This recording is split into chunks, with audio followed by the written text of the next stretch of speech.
ఏమమ్మా ఎట్లా ఉంది బస్సు? పైసలు తీసుకుంటారు కదా ఈమె, ఫ్రీ కదా?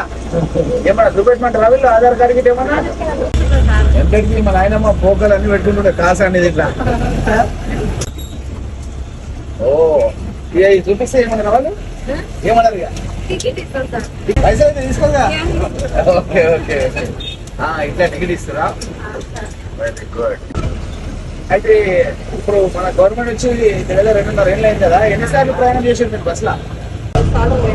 మంచిదేనా కదా? ఇది కొంతమంది బీఆర్ఎస్ వాళ్ళు అంటారు తీసేయాలంటారు, మంచిగా తీసేయాలా?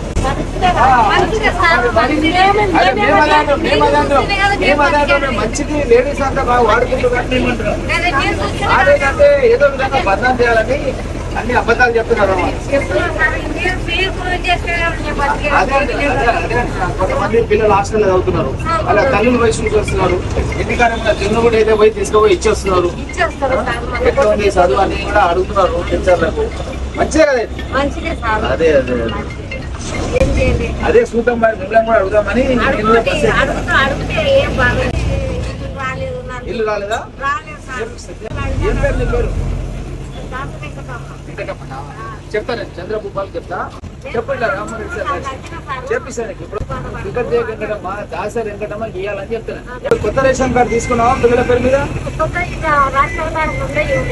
ఉంటే ఇప్పుడు కొత్తగా ఇంద్రమ్మ ఇల్లు ఇస్తాం పిల్లల పేరు మీద.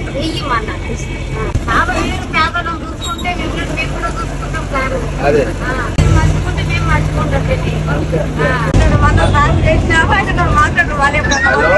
హలో నమస్తే చంద్రగోపాల్. అదే నేను ఆర్టీసీ బస్సులో మన పథకాలు ఎట్లా నడుస్తున్నాయని చెప్పి మహిళలు అడుగుదామని బస్సు ఎక్కినా. అనుకోకుండా నా పక్క సీట్లోనే దాసరి వెంకటమ్మ ఉన్నది, హనుమంతు భార్య. ఎక్కడికి పనిచేస్తుంది ఆమె.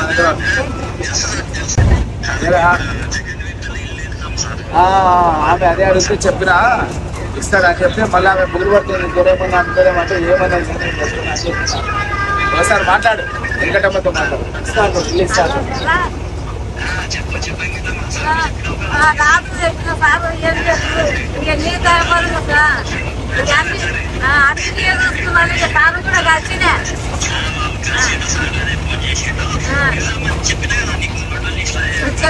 చెప్పినావు కానీ నాకు సార్ కాల్చి అనుకోవడానికి